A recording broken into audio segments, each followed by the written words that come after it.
we are going to be tie-dyeing these masks. If you guys would like to learn how to make this tie-dye design, this tie-dye design, this one, that one, or that one, then please continue watching with me and I will show you. Yeah.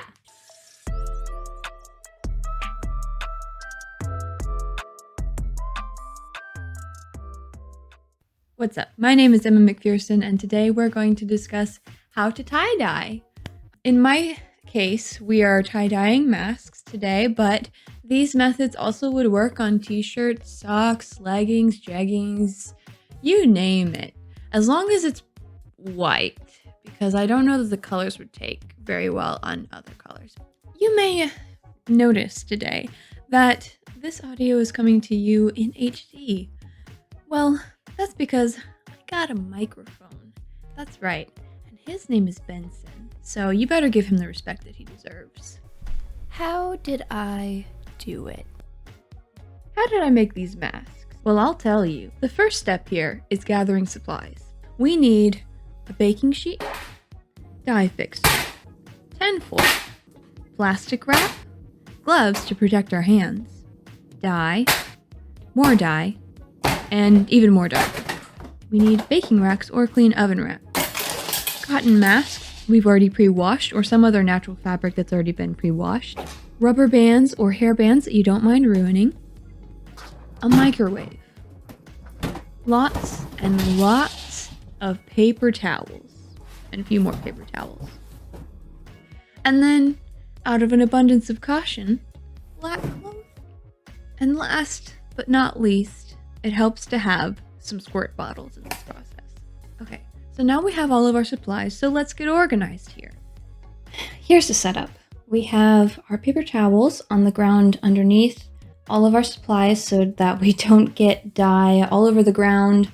Maybe you have lighter colored floors in your house and so it would be easier to see, but I've done this once before and dye just got all around the baking sheet on the floor and we couldn't see where it was. So it was really hard to clean up, but this will help us to see it and hopefully keep it from getting on my socks and on my carpet in the other room. And then we have our baking sheet, we'll put that down. We will put our tinfoil on top of the baking sheet and our baking racks on top of that. The tinfoil will keep the baking sheet clean, the baking racks will keep the bottom of our projects from seeping into the dye and making our results less clean. And then if you have the squirt bottles, we're going to put 2 tablespoons of the dye fixer in them and fill up the rest with water.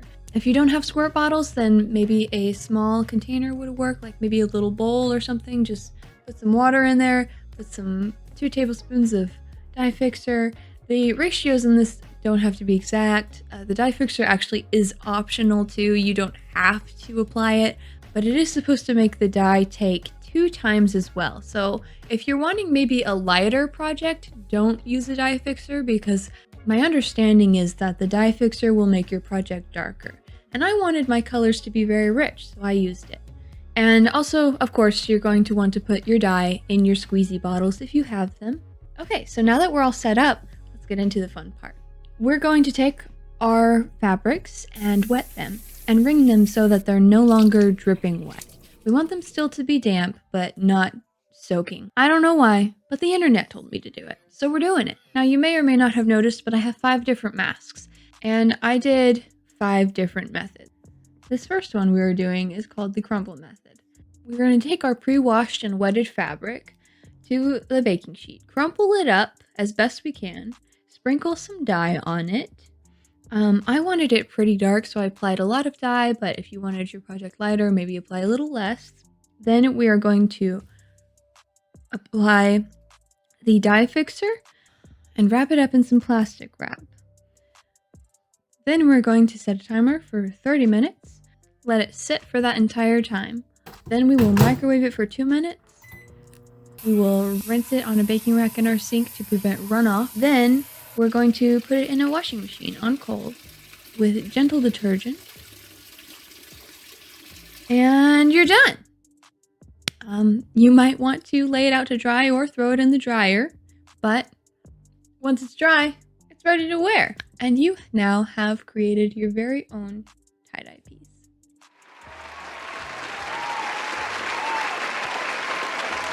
If you're working with multiple projects like I am, you're going to want to clean up the dye from the one before you start the next one. This way, your finished product will be as clean as possible. It's a lot less likely to get dye where you don't want it, especially if you're using different colors, like I use different colors.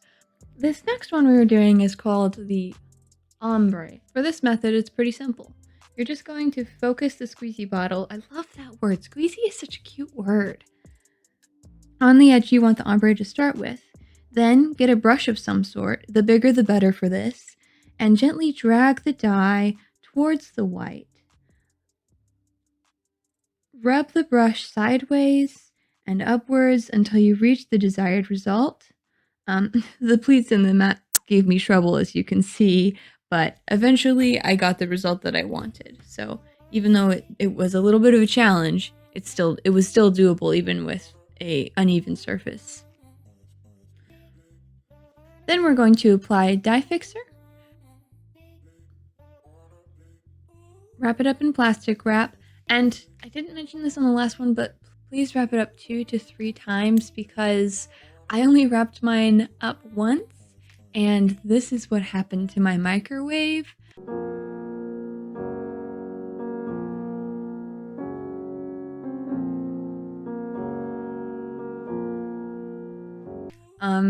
Not the end of the world, but I'm trying to save you guys some trouble here, so please take my advice and wrap it more than once. And then we are going to set a timer for 30 minutes, let it sit that 30 minutes, then throw it in the microwave for 2 minutes, and rinse flat on a baking rack in the sink. Throw it in the wash, cold water, gentle detergent, dry, and you're done.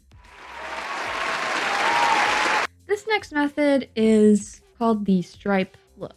I was trying to achieve a black, gray, white stripe look. However, I put way too much dye by applying it on both sides of the mask. I really only needed to apply it on one side. Seeing as that masks are very small and so they can't hold a lot of dye, the black ended up seeping everywhere into my project. It stayed where it should have stayed for a while, but when I put it in the microwave, it kind of exploded everywhere. So this whole part here was supposed to be white, and then this stripe here was supposed to be white, but it all bled through because of my lack of foresight. So if you're wanting white stripes on this kind of project, you're definitely going to want to go light on the dye and don't overdo it. With that said, how you accomplish this look and this method, basically you just pleat the fabric in either direction and apply rubber bands at regular intervals in the opposing direction to the pleats. And you can make these bigger or smaller depending on how big or small you want your stripes to be. Bigger spaces equal bigger stripes, smaller spaces equal smaller stripes. Then you're going to fill in the spaces with dye or leave them empty if you want a white stripe. Again, there should be white stripes here, but I overdid it on the dye, so you might not end up with white stripes if you overdo it on the dye. Just saying. And then, like with the rest, you're going to apply the dye fixer, wrap it up in plastic wrap. Again, please do it 2 to 3 times as I talked about earlier. Whole fiasco with the microwave.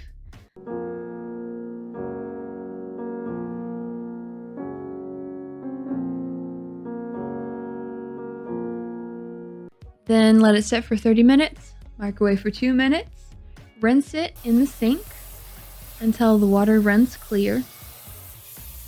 Throw it in the wash with cold water and gentle detergent. This next method is actually the one I was most looking forward to trying, and that is called the Shibori method. I'm probably mispronouncing that, I'm sorry, forgive me, but this was like the swirl Shibori. So the Shibori swirl method is basically just taking fabric and twisting it in one direction or another until it's in a little ball, and then securing that ball with rubber bands and liberally applying dye to the project. Again, you can add more or less dye depending on how dark or light you want your project to be, how many white spots you want to see on it.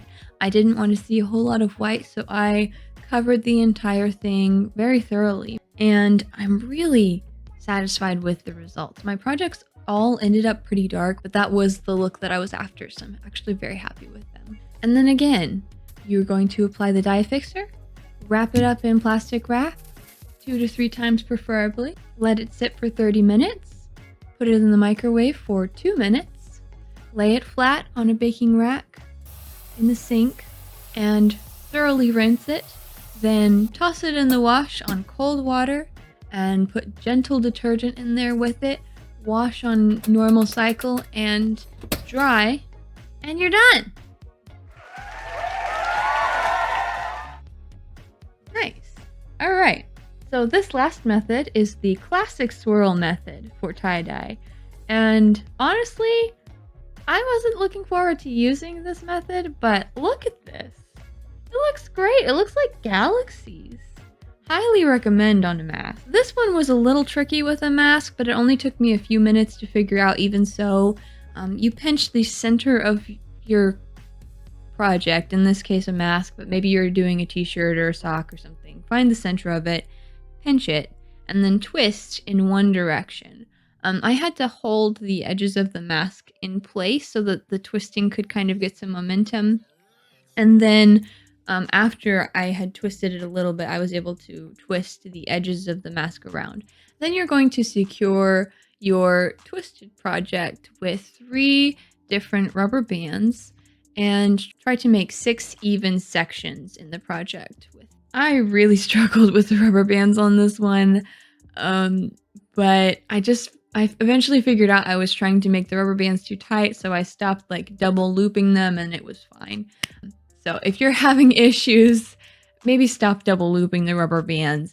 I don't know. So of course, then you're going to apply whatever colors of dye you want. Maybe you want to put every color of the rainbow on there. You do you. In my case, I did wine, royal blue, and purple, and I love the results. I really think it looks like galaxies. Again, you're going to apply the dye fixer if that's your jazz, if that's your gig, if that's your... Apply the dye fixer if that's what you want to do. Again, dye fixer is always optional. Wrap up the project 2 to 3 times with plastic wrap. Let it sit 30 minutes. Microwave for 2 minutes. Lay it out on a baking rack in the sink. Thoroughly rinse until the water is completely clear. Throw it in the wash with cold water and gentle detergent. Dry, and you're done. In conclusion, I was a little disappointed with how similar the Shibori and stripe methods look to each other. I was really hoping that they would be very different from each other. Other than that, I'm really happy with all of my projects. Maybe they just look the same because I used the same colors on both of them. I used black, gray, and white with the stripes, and then just black for the Shibori. So please let me know what you think. Let me know if you like these projects, if this is helpful to you. I would love to hear about it. And I really hope that you guys also enjoyed it. If you did, give it a thumbs up. Please subscribe and hit that bell notification if you'd like to see more from me in the future. On another note, I tried to do a post, but you can't do like a community post unless you have 1,000 subscribers, which I definitely don't have. So I'm just going to make this announcement in this video. I think I figured out that Thursdays each week really work for me when it comes to posting videos. So I'm going to try and post a video every Thursday from here on out. Please don't be upset with me if I don't make it on a Thursday. There has been a week or two since I've started this channel where things have just been really crazy and I haven't been able to post as regularly as I would like to. But yeah, if you are interested in seeing more videos from me, please check my channel every Thursday from here on out, and I'm going to try and be consistent with this. Anyway, I really appreciate all my viewers. You guys are so supportive and kind, and I hope that you guys have the best of days.